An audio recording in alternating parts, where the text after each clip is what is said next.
大家好，我是超子。每年到这个季节，我家都会做这一道酱油腌黄瓜。几十年的老配方，不仅好吃下饭，而且久放不坏。做法也非常简单。首先准备新鲜的黄瓜，放入大盆中，加入清水清洗干净。在清洗之前，最好先用淡盐水或者是苏打水浸泡几分钟，这样可以去除一些农药残留。洗净的黄瓜放到案板上，一分为四。再用刀片除中间老一点的瓜瓤，片下来的瓜瓤不要扔，可以直接吃掉。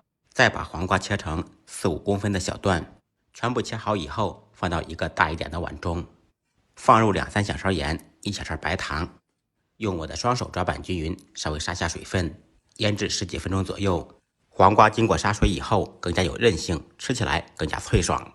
利用这个时间准备小料和酱料：1小块生姜，去掉外皮，切成姜片。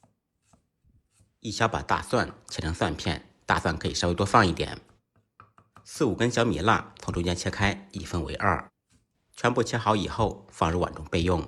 酱料准备黄豆酱油400毫升，50毫升米醋或者香醋，再来50毫升生抽或者味极鲜酱油，30克冰糖，加入150毫升清水。这一碗酱汁可以腌5-6斤黄瓜。起锅，锅烧热，放入1小勺葱油，放入1颗八角、10粒花椒，炸出香味。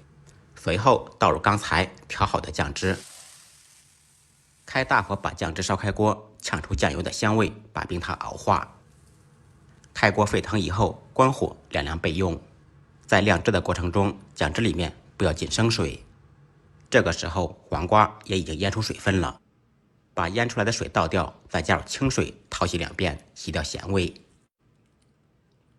朋友们可以看一下，经过杀水以后，黄瓜韧性十足。洗好以后，放到一个带孔的容器里面，最好是找一个有太阳、有风、没有苍蝇的地方，晾晒几个小时，晾干水分。经过晾晒以后，黄瓜吃起来更脆，而且久放不坏。这也是很关键的一步，腌黄瓜容易坏，就是这一步没有做好。晾晒好以后，再次放入大碗中，放入姜片、蒜片，还有小米辣，倒入熬好晾凉的酱汁，最后倒入1点82年的白酒杀菌，腌1个小时就能食用。封上保鲜膜，放到冰箱冷藏，随吃随取。黄瓜吃完以后，酱汁加热，还可以继续使用。如果您喜欢这道小酱菜，可以关注、点赞、收藏，有时间试一下。再忙再累，记得按时吃饭。下期视频见，拜拜。